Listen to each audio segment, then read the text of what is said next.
Hola, hola, volvimos. Bueno, vamos a ver si ahora podemos lograr conectarnos con Nicolás. Será sea la vencida.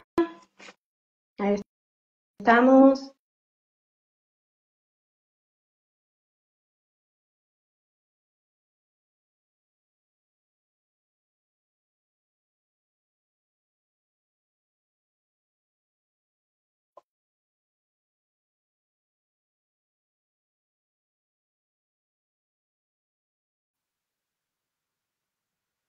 Ahí Ahí está. vamos, me parece. ¿Vos Ahí me está mejor. ves? Sí, ahora sí. Sí, Bueno, ahora no te veo yo, pero ya está, no te preocupes. sí, bueno, no te preocupes. Capaz que hay algún problema de internet acá. Viste que yo te comenté que tuve que viajar, estoy en un hotel ahora en una cabaña. Y me parece que internet es un poco flojito, pero bueno, yo te estoy escuchando, no sé si se verá de última que alguien comente, si no, no, cómo se ve.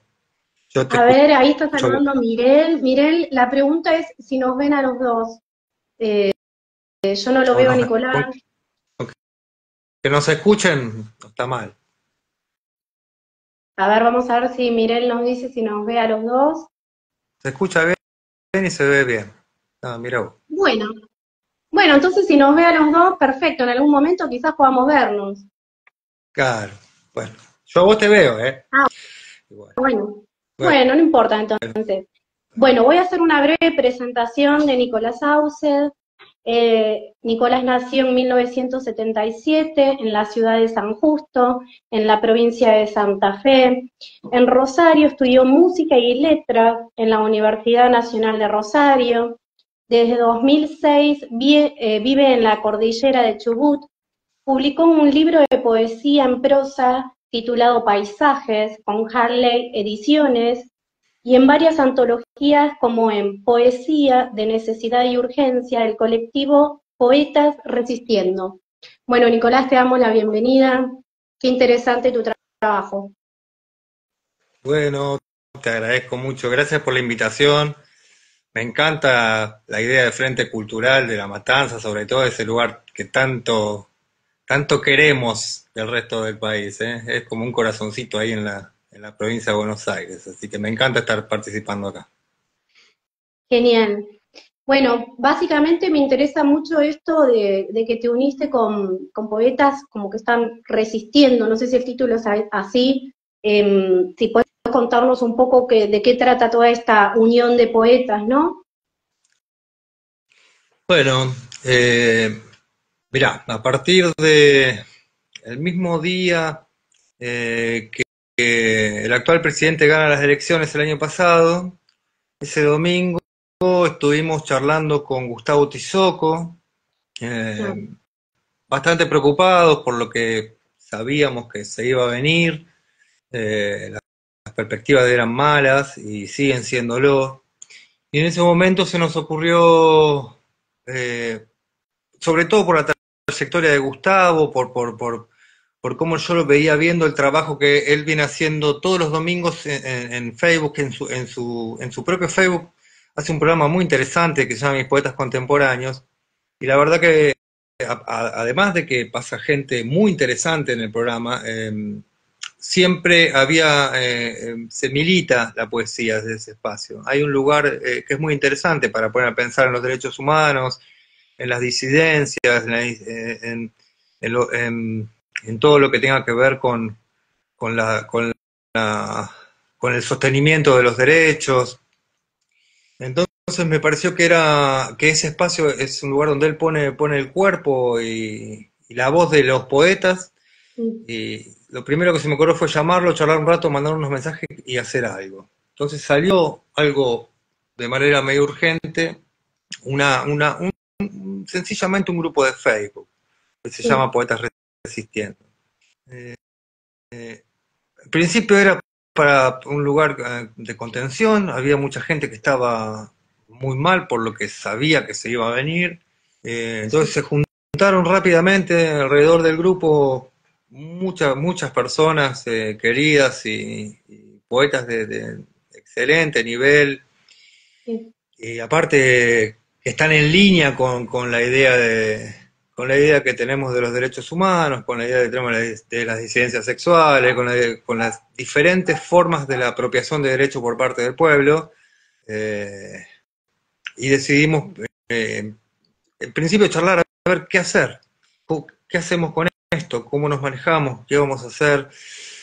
Se armó como un foro interesante de discusión, de charla, de contención en principio, y fuimos pensando en la idea de generar acciones. Sí, Y como, en como eso esto nos de fuimos. que, discúlpame que te haga esta interrupción, Sí, digo, como que la unión hace a la fuerza, ¿no? sí, no no hay otra posibilidad. Entonces son dos características que nos juntan. Una es la del oficio de escribir, Sí, y la otra es que que creemos que hay líneas políticas que vienen a devastar todo otra vez en este país, sí, y tenemos que oponerlos de una u otra manera. Entonces el grupo tiene dos o tres premisas muy sencillas.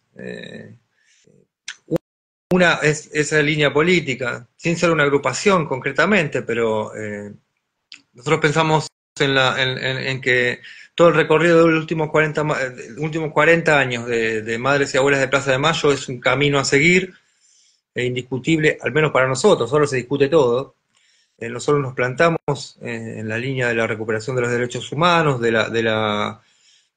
la reivindicación, y del pedido de memoria, verdad y justicia, eh, de todo lo que tenga que ver con recuperación de derechos, como te venía hablando. Y la segunda punta es que somos todos escritores. Y la tercera, si querés, es que no tenemos ningún fin de lucro en la agrupación. Y que la idea es generar alguna acción al respecto. Una de las primeras propuestas que barajamos fue generar una antología de distribución gratuita, abierta, al que quiera participar, que esté adentro de ese grupo. Para nuestro, para nuestro placer, se sumaron cerca de 100 poetas y se hizo una hermosa antología que se distribuye de manera gratuita, y también andamos en los perfiles por ahí con los QR, si quieren después se los paso si lo quieren difundir.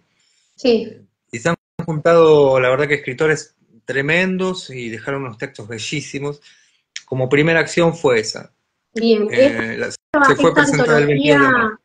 esta antología es o sea, es de carácter federal, ¿no? Por lo que me contás. Es una antología directamente con poemas con fuerte contenido político. Entonces, Sí, carácter pero digo que general. está integrado por poetas de distintas provincias, que eso es muy interesante. Exactamente, sí, yo ahora te estoy charlando desde Puerto Madryn, Qué pero lindo. vivo en la otra punta de la provincia. Justamente hoy viajé, porque tengo acá una actividad con mi compañera. Pero sí, hay gente de Formosa, por supuesto hay gente de Córdoba, hay gente de Paraná, hay gente de Misiones. Realmente es muy interesante, de todo el país prácticamente. Y lo que hace la tecnología, ¿no? También es que podamos hablar con gente de todas partes, ¿no? Todas partes del mundo, si se quiere también. Exactamente, una de las cuestiones más interesantes que se formó un poco a través de la red, de esta red social, se empezó a formar un grupo que tenía ganas de hacer algo al respecto. Con esas motivaciones nosotros le vamos dando entre todos un poco de forma. Por ejemplo, cuando hicimos la presentación de la antología, la hicimos el 22 de marzo en Buenos Aires, en Capital. Y en la presentación se pidió que se traiga alimentos, y todo lo que se juntó, más dinero, lo donamos a un lugar que es un comedor que se llama el Comedor de Santi, creo que está en Barrio Paternal. No me acuerdo ahí, los compañeros me van a retar porque no me acuerdo, pero está en Instagram. La idea es que ante cada acción generar alguna respuesta concreta. Bien. Eh, esa es Sí, un poco no la idea quería, general. no quería dejar de mencionar que, bueno, que Gustavo Tizoco también es una persona que trabaja con niños, ¿no? Niños recién nacidos en neonatología. Sí, sí, sí, Y sí. bueno, este espacio de poetas contemporáneos que lo viene llevando hace mucho tiempo, ¿eh? O Sí, sí, sea, sí. que Este no, año no es un cumplió dato 18 menor. años. Sí, 18 sí, hace 18 años. años que está con el blog, y el programa en vivo online tiene por lo menos 5 o 6 años. No quiero decir nada porque me va a retar si no me acuerdo la fecha, pero La idea es que más o menos con Gustavo, también está Nora Coria, que participa en el frente con ustedes, si no me Sí, equivoco. sí, También está sí. Silvia Cirilo y Lenny Pereiro. Con ellos fuimos coordinando un poco con la idea de manejar, porque ahora el grupo tiene unos 200, casi 300 poetas ahí en el grupo ese. Y estamos tratando de que las tres o cuatro propuestas, ideas que te contaba hace un ratito, se multipliquen en cada espacio donde vivan los poetas. Y por ejemplo, hace poquito, hace un par de semanas en Córdoba, la gente se puede llamar ya de Poetas Resistiendo de Córdoba, hizo la presentación en la antología también ahí en Córdoba Capital. Y están generando todo el tiempo acciones para también que a través de la poesía se generen acciones concretas y directas. Bien. Así que esa es un Contanos poco la idea un, general. contanos un poquito cómo fue este tema de tu libro, Paisajes, si querés comentarnos. Bien, bien, sí, dale. Mirá, son unos textos que yo escribí hace muchos años, hace 13, 14 años. Lo que pasa que no encontraba un poco el espacio para publicar. Yo soy alguien que me gusta mucho escribir, tengo muchas cosas sin publicar y como que me cuesta mucho avanzar en la publicación, como que no me da muchas ganas de eso. Estos textos fueron el año pasado Gustavo Tizoco fue uno de los que los leyó, me invitó a su programa, participé y también leí algunas cosas ahí, y eso un poco me animó a mandar para que lo publiquen, pero eh, son todos textos muy cortitos, que ¿Es tu salen primera a... publicación? Sí, yo había publicado cosas, pero en antologías y alguna vez también algún concurso de relatos, me publicaron ahí en Buenos Aires, pero esto es mi primer libro solo. Qué Eh, bueno. a partir de una idea de que encuentro en un verso de Fernando Pessoa, encuentro una idea que me gusta mucho. Eh, Él habla como de que, dice en un verso que se llama Hora Absurda, en un poema que se llama Hora Absurda, un verso que dice, este paisaje eh, es como un texto con la frase más bella cortada, dice algo así. A mí me interesó como idea de forma y lo tomé como una forma muy concreta, es prosa poética, muy comprimida, y en ese momento eso se multiplicó la posibilidad de hacerlo y escribí muchísimos textos. Muchos años después dejé 50 para poner en el libro. Así que sí, fue una experiencia muy interesante, lo presenté acá en la zona, en Esquel, en Trevelin, y estoy haciendo por ahí alguna presentación también online, así, la verdad que es muy buen recibimiento, la gente de los chicos de Halley Ediciones lo publicaron y vendí todos los libros, así que es una buena idea de publicación, es un objeto muy lindo, también la editorial se porta muy bien con los autores que publica, así que para mí es un lujo que me hayan publicado esos textos. Surgió como si se quisiera, digamos, un diálogo, ¿no? Entre este libro de Pessoa y vos, digamos. Es como que hubo una interpelación, por decir algo. Claro, a mí me gusta mucho, yo soy más un lector que un escritor. Me gusta muchísimo, soy un lector bastante fanático. Y Sí, de hecho hay muchos siempre me gusta, escritores que utilizan, digamos, los versos, ¿no? De otros poetas, y son como sí, disparadores, ¿no? Como flechas claro, para algo sirvió nuevo como también. disparador. Sí, Sí, me sirvió mucho como disparador y me dio una idea general. Lo raro es que me dio una idea de forma. La idea de paisajes en los textos, hay una mezcla de una forma muy comprimida, como te decía, de una prosa poética lo más fuerte que se pueda, relacionada a lo que literalmente puede ser un paisaje, de un cuadro o un paisaje que uno ve. También hay mucho de la idea de lo erótico, de lo sensual, de lo sexual. También hay mucho del trabajo mezclado, ¿no? Como dentro de ese envase muy pequeño hay una idea de discusión sobre el lenguaje también y sobre la política. Son cuatro o cinco claro. temas que yo siempre barajo en todo lo que escribo. Entonces eso me vino bien como para tratar de generar una serie de ideas poéticas que quedaron ahí hasta, bueno, hasta que el tiempo me las hizo sacar en papel nomás. Voy a leer un mensajito de Nora Coria que dice, qué Sí, bueno ver y escuchar a compañero de poetas resistiendo. Gracias, Frente Cultural de la Matanza, por estos espacios de reflexión. Así que bueno, le qué grande, mandamos un Nora. saludo inmenso a Nora Coria. Una Hizo posible también, genia, ¿no?, este encuentro. sí, una genia total, Nora. Sí, la verdad que es una trabajadora de la palabra tremenda y se mueve por todos lados, una genia. Bien. Eh, decís, en tu formación decís, expresás que sos músico. ¿Qué instrumento tocás? ¿Qué formación musical tenés? Yo, Mira, por mi parte, soy saxofonista. qué bueno, mirá qué bueno. Yo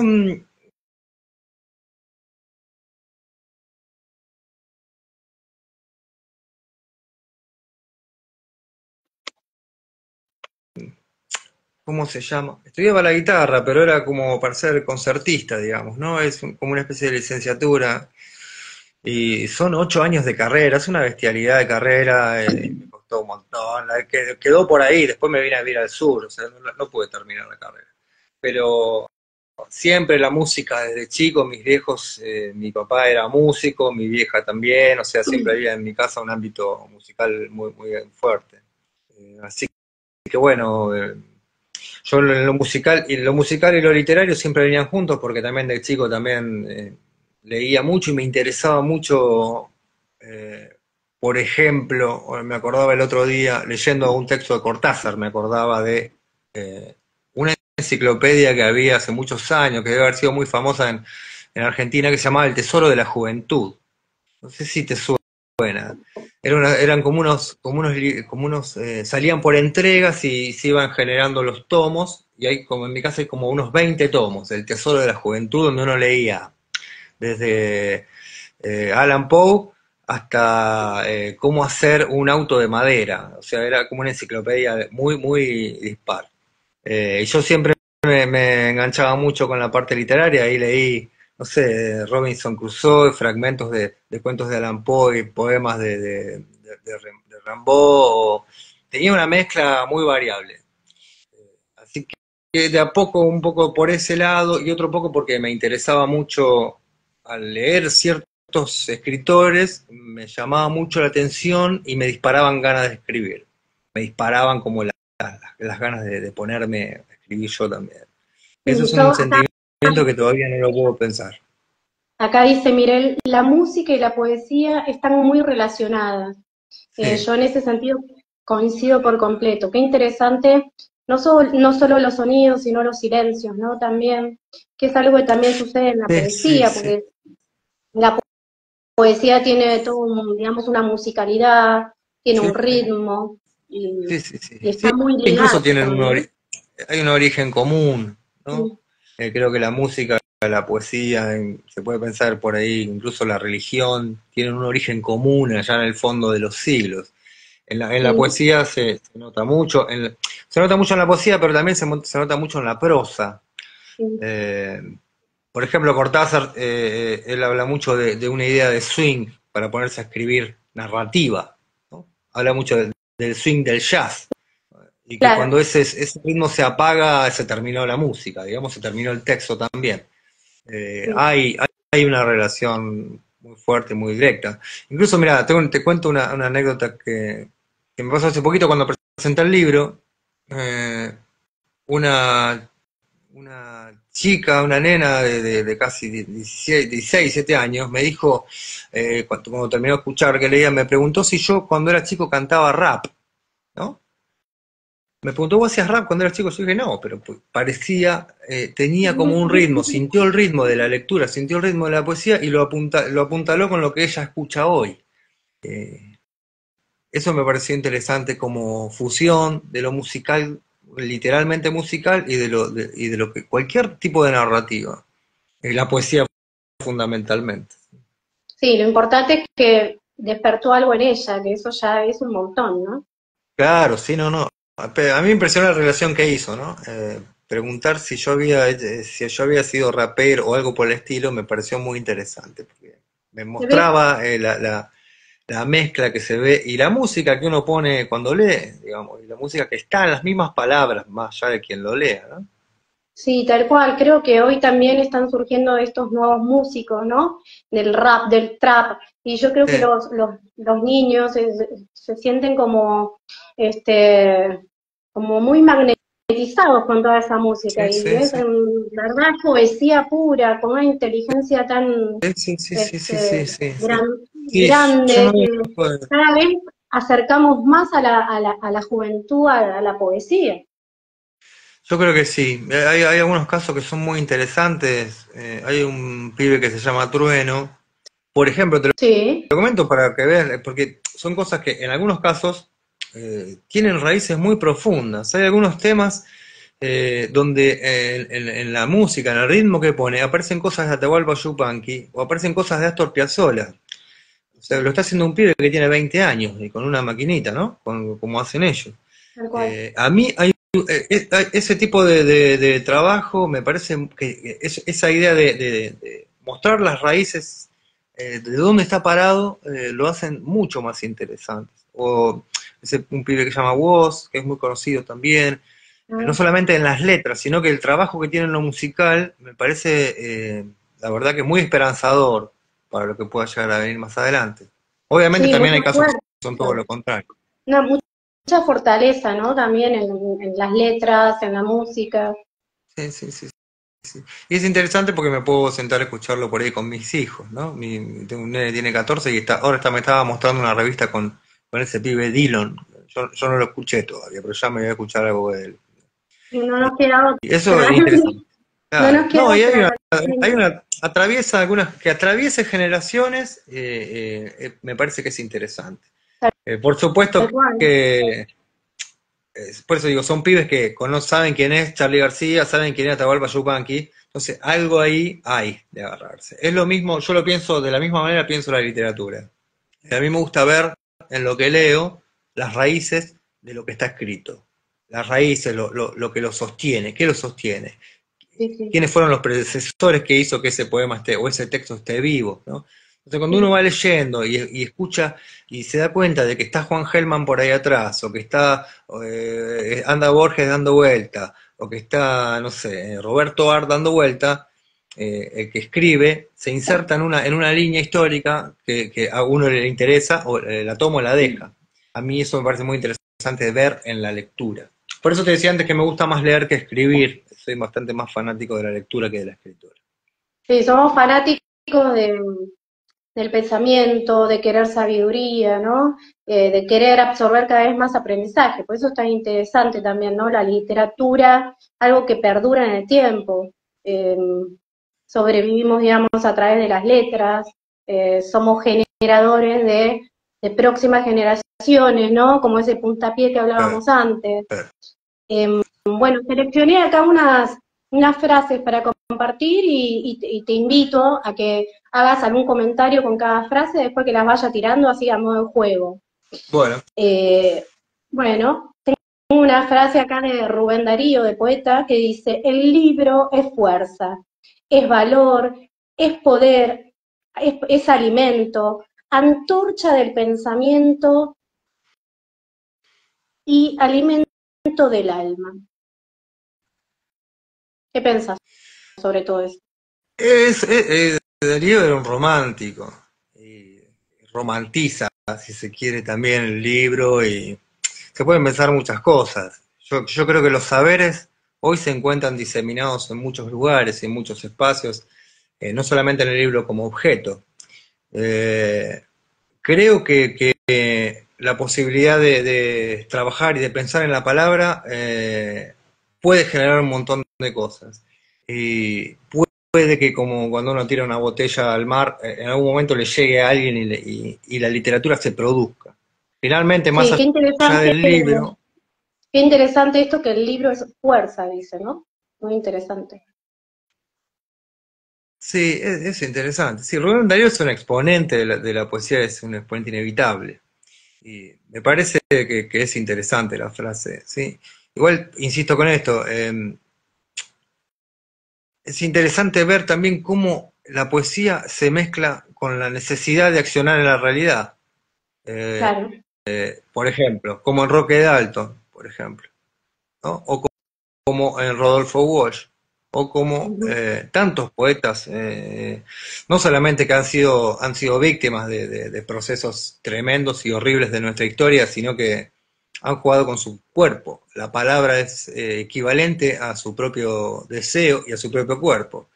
A mí me parece que hay un más allá del libro que es muy interesante. Yo he aprendido muchas cosas escuchando a los pibes cantar en el barrio, o que te decía, los chicos, como te decía ahora, que en la biblioteca municipal de Rosario, bellísima biblioteca en la cual pasé muchísimas horas, pero estoy seguro que aprendí muchas cosas más dando vueltas por ahí, incluso en algunas letras de Los Redondos, incluso, ¿qué te puedo decir? No sé, charlando con amigos íntimos.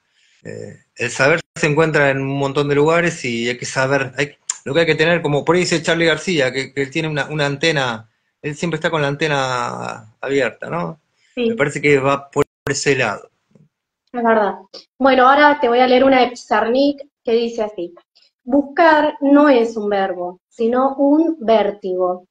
No indica acción. No quiere decir ir al encuentro de alguien, sino yacer porque alguien no viene. Casi un clásico de Pizarnik. La postura que también vamos a llamarla post-romántica, porque está mucho más cerca de nosotros que Rubén Darío, y es muy difícil pensar a Pizarnik por fuera de sus particularidades como persona, ¿no? A mí me cuesta mucho pensar a Pizarnik sin... sus poemas están muy relacionados con su propia biografía, en muchos Sí. sentidos. Y a mí lo que me sucede con eso es que a mí me interesa, me hubiera gustado conocer primero la poesía de Pizarnik que su propia vida. Suele Mm, pasar al revés, uno se entera de lo que le pasó, de cómo sufrió. Lo mismo pasa con Alfonsina Storni. Uno se ujú. entera de por qué se suicidó en Mar del Plata y está, bueno. Eh, yo creo que en el texto tiene que estar bien parado por sí mismo, sin nada que uno sepa del autor. Me parece que eso es interesante, la lectura que uno puede hacer sin que esté pensada por los sucesos que le ha pasado en su particularidad. Entonces uno puede pensar la poesía como funcionamiento propio, como un objeto con vida propia. A todo lo que yo veo de Pizarnik le pongo la mancha de su propia vida por detrás y eso como que me molesta un poco en mi lectura. ¿No? No sé si se entiende la idea. Prefiero leer a un poeta desconocido que no conozco quién es, ni cómo se llama, ni cómo fue su vida, y ver qué pasa con el objeto, con lo que él escribió, y ver qué hay de interesante ahí, qué es lo que con qué se inserta en la historia ese poema o ese texto, sin saber nada de la persona, a que saber toda la biografía, Mm. porque ya después la lectura se me complica. La lectura ya está Bueno, atravesada por hechos casuales. Lo para que habla eso te Pizarnik en invito, ese para eso te invito a leer a todos los contemporáneos. estoy haciendo, pero bueno. No, pero a mí lo que me interesa, por ejemplo, por ejemplo, yo leí a Marcel Proust hace muchos años y evité toda cuestión biográfica. Es más, es una lectura, por ejemplo, que todos hacemos cuando leemos a Homero. Cuando uno Claro. lee la Odisea, no hay biografía del autor, entonces el texto vuela solo y toma su propio vuelo y las interpretaciones son múltiples. Pasa lo mismo con Shakespeare, porque no hay una biografía completa, hay una biografía muy pobre de Shakespeare, no se sabe casi nada. Sí. Entonces De leer a hecho, Shakespeare es mucho más hay quienes rico dicen que porque no no sabemos existió quién fue. Shakespeare. No, de hecho, dicen que Sí, tampoco sí, existió. sí, bueno, las ideas que hay son espectaculares. Bueno, Joyce, por ejemplo, labura en Ulises una teoría alrededor de que Hamlet es una especie de fantasma de su propio hijo muerto, eh, y que él sería el padre, el fantasma de Hamlet. Bueno, eso sirve para el juego. eh, Me interesan digo, soy un poco objetivo en ese sentido. No me interesa mucho la biografía, no me interesa saber si era borracho, si le gustaban las mujeres o no le gustaban las mujeres, si tenía una enfermedad. No, a mí me interesa el papel, qué dejó en el papel. Estás describiendo a Baudelaire, básicamente. Bueno, me parece que se va por ese camino. Sí, Pero cuando uno va a él o va a Rimbaud, también está su biografía ahí. Pero ellos claro. piden un salto. piden un salto del texto, piden que el texto estalle, A mí me no que uno gusta estalle. la biografía de los autores, me ayuda a Está muy bien, comprender su poesía. No, o sea, no me claro, claro, estorba, pero entiendo lo que claro. te sucede a vos, que por ahí te gustaría más ser sorprendido, por decir algo, que la poesía Claro, te sorprende. yo creo que los textos a uno le hablan, Sí, más allá de que sean lo que sean. Por eso me refiero a autores, por ejemplo, si uno piensa en Chaucer, o si uno piensa, vamos a, bueno, hay mucha biografía de- del autor de la Divina Comedia, que se me borró justamente el nombre, mira, lo más importante. Pero prefiero no saberla. Por ejemplo, me pasó también con el Adán Buenos Aires, hablando de la Divina Comedia. Con el Adán Buenos Aires de Leopoldo Marechal, también lo leí sin saber quién era, y el texto me produjo miles de interpretaciones posibles. Después fui entendiendo un poco más, leí algunas cosas del autor, y la lectura ya se queda trabada en una sola cosa, a eso me refiero. Como que la lectura puede empieza a pasar, tener la forma un poco de la biografía del autor. Y eso por ahí claro. no lo prefiero, digamos. Bueno, te voy a leer una frase del Indio Solari que dice, donde hay dolor, habrá canciones. Y creo que es lo que nos está pasando hoy en día, ¿no? Y a mí hay Sí, una por particularmente supuesto. que me gusta mucho, que dice, vivir solo cuesta vida. Así que no es tanto, ¿no?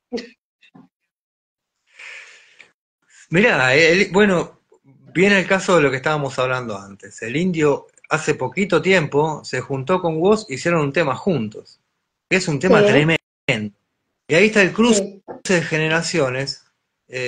Hace que yo pensé mucho en esa canción y en vos con el Nino Solari, porque hace que en los últimos 50 años que estamos rodeados y vivimos alrededor de frases de los Redondos y del Indio Solari.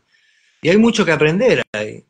Hay mucho que decir. Si vos te pones a pensar la cantidad de frases y de textos que nos dejan el Indio Solari en la cultura popular, no terminamos más. Podríamos hablar horas enteras al respecto. Y me interesó mucho esto último que hizo con él. Al respecto del dolor y las canciones, yo creo que hay ahí una propuesta estética por parte de él, porque también cuando somos felices hay canciones. Eh, pero el Indio Solari, y si querés, la idea como fundantes prácticamente de rock nacional en épocas oscurísimas de nuestro país, eh, no tienen otra cosa que no sean como una especie de alarido cultural que lo sacó afuera de eso que estaba, ¿no? Eh, sí, Supongo que casi todas lo que es artístico en relación a la última dictadura militar, eh, sobrevive gritando parado desde el dolor, de las pérdidas, de los 30.000 desaparecidos, de la crisis general en que dejaron el país los militares. Entonces siempre hay una relación eh, entre lo artístico y el suceso histórico, ¿no? Pero bueno, a veces hay canciones cuando estamos felices también. Así que eso es la magia y la delicia de la música también. Bueno, ahora te voy a leer una de Juan Gelman que dice, la palabra es una herramienta de lucha. ¿Qué crees sobre eso vos? Y es todo, casi todo lo que diga Juan Gelman siempre me pareció muy acertado. Eh, a mí me gusta mucho un poema que también está como acápite en el libro que publiqué, que dice, toda poesía es hostil al capitalismo, que es un poema de él que está en Cólera Way, en un libro del año 72 me parece que fue. Eh, y siempre me sorprendió Juan porque no solamente por su manera de musicalizar la poesía, porque Juan es un músico Juan es un músico nato, aunque no toque ningún instrumento, porque escucharlo leer eh, te deja ver los bordes de lo musical dentro de las palabras, es impresionante lo que hace. Sino que en el texto frío, en el papel, también es un tipo que siempre dijo muchas cosas y también debería ser parte de nuestro acervo cultural de los últimos 50, 60 años. Mm, Tiene un texto que me parece muy interesante relacionado a que la poesía sea una herramienta de lucha, que la palabra es una herramienta de lucha, donde él habla un poco de que, dice, con este poema no voy a hacer la revolución.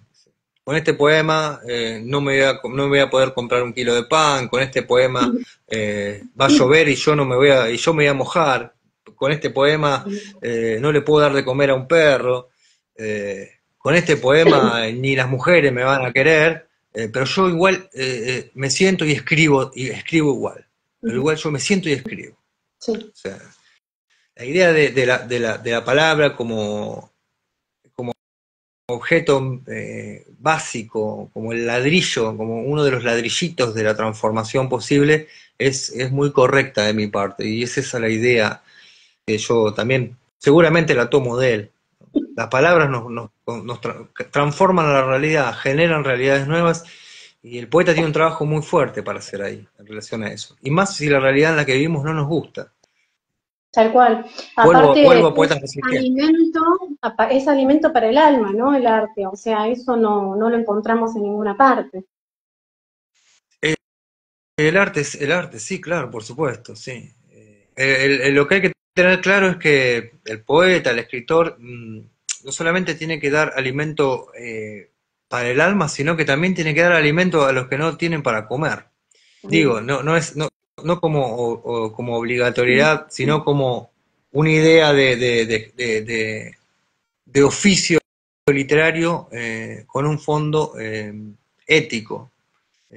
La poesía, todas las herramientas del arte tienen que tener un trasfondo ético. No se puede estar disociado del mundo en el que se vive.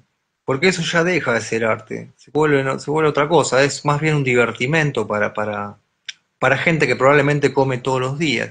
Entonces hay algo ahí que es muy interesante para el debate, para la discusión.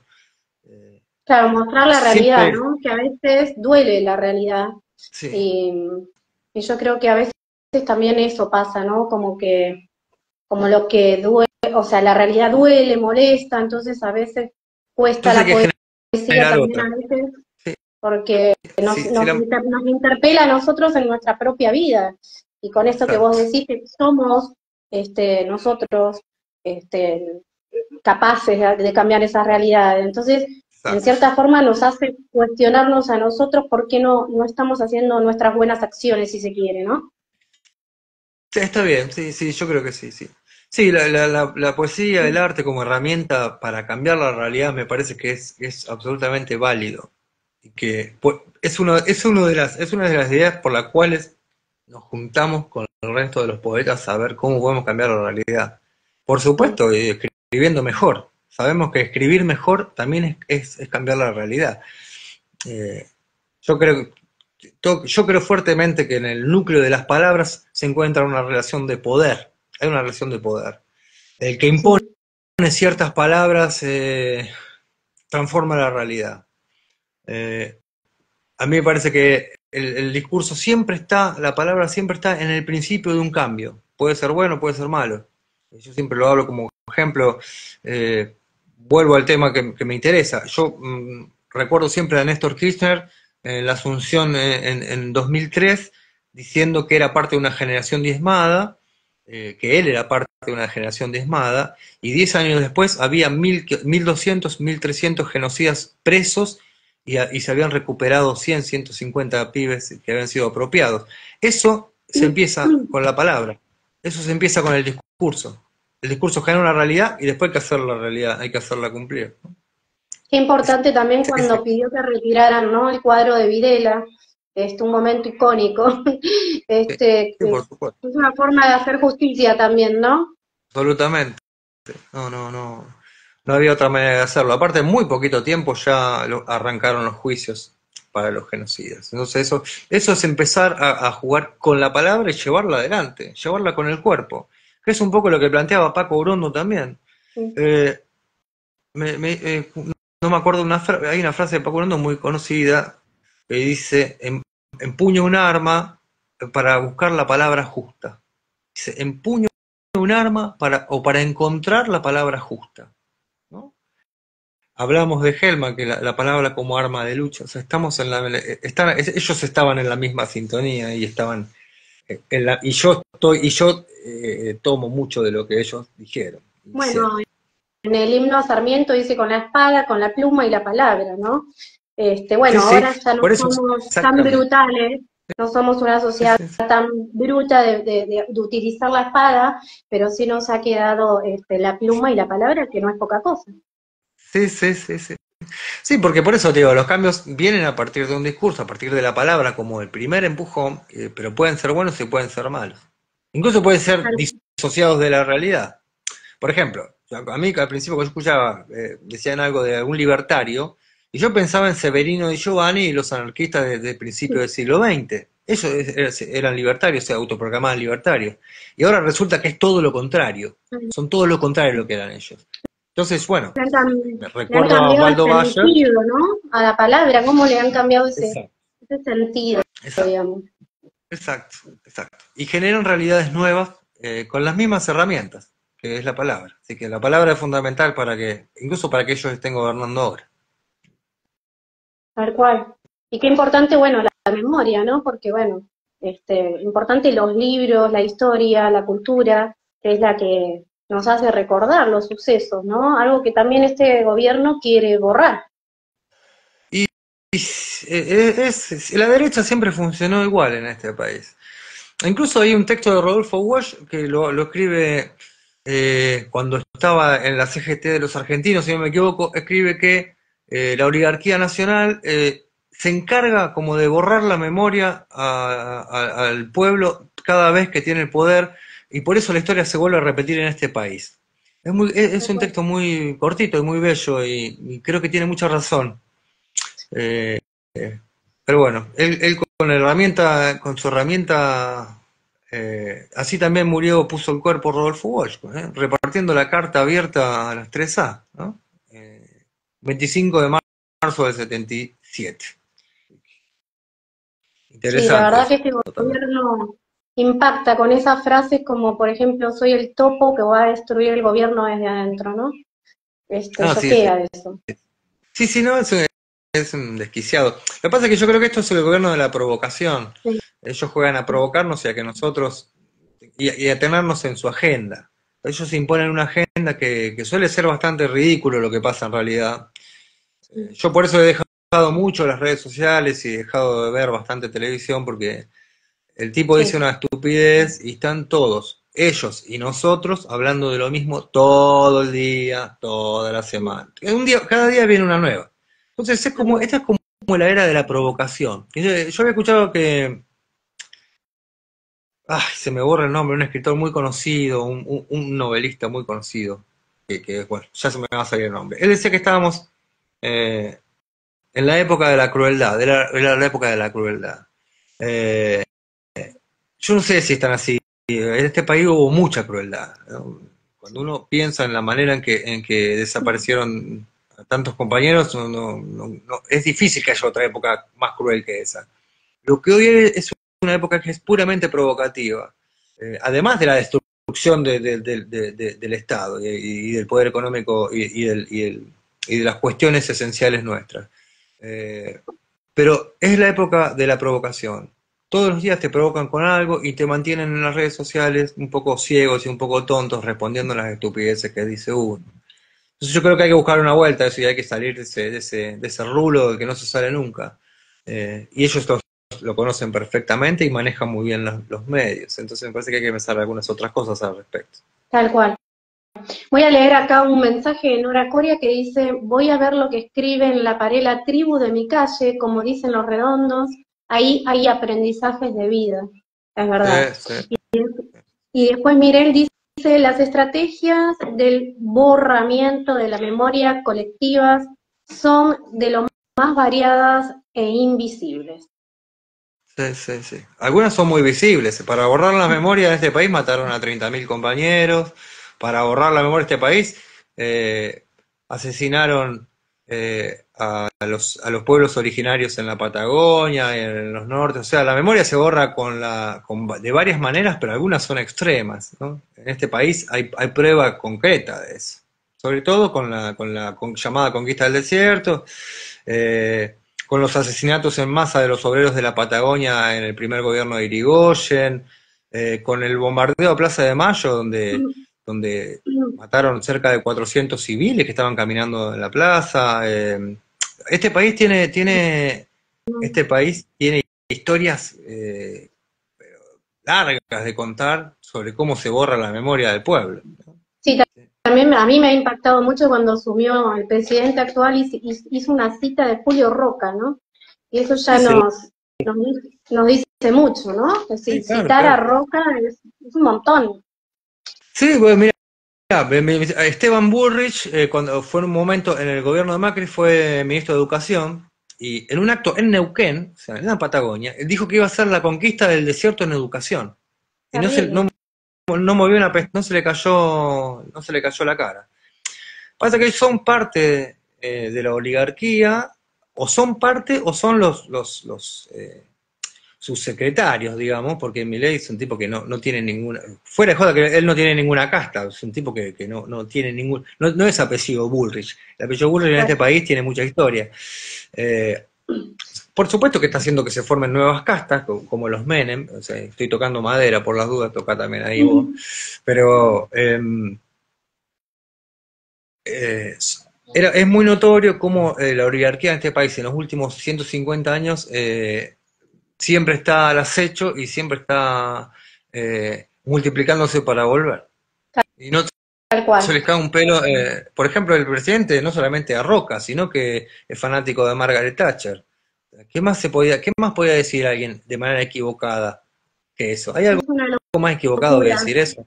Es una locura. Por eso. O sea, o sea, les gusta también la provocación. Nos provocan, entramos en eso. Y también lo sienten a eso. Es como muy disparatado, ¿no? Sí, Es un presidente antagónico a nuestro país por completo, digamos.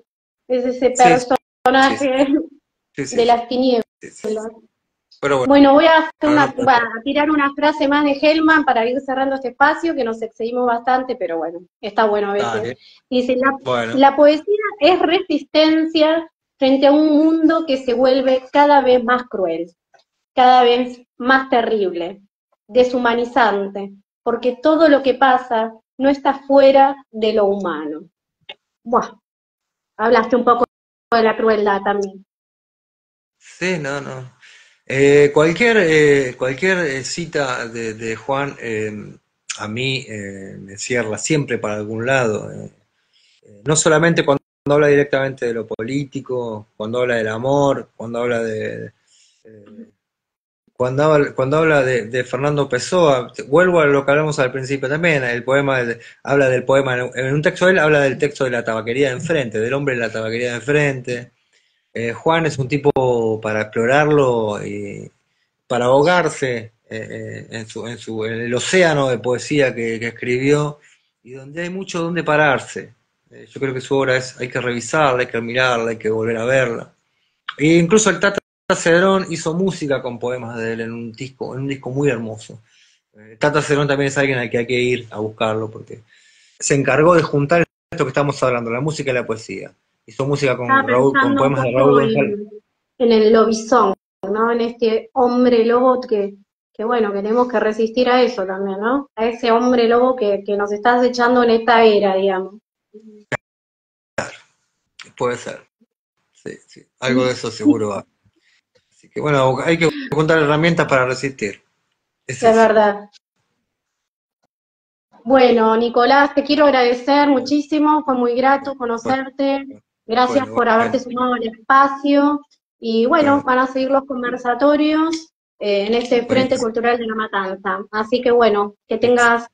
que tengas una linda estadía con tu familia Bueno, y bueno, te mandamos un saludo inmenso y agradecerte. bueno, querida, te agradezco mucho, muchas gracias a la gente del frente. Me encanta que haya un frente cultural en La Matanza, me parece alucinante. Así que espero que se multiplique en otros lugares también. Así que bueno, te Ojalá que agradezco sí. mucho el espacio y cuando quieras quedamos en contacto. Muchísimas gracias. Bueno, y un saludo a todos los que estuvieron conectados. Besos.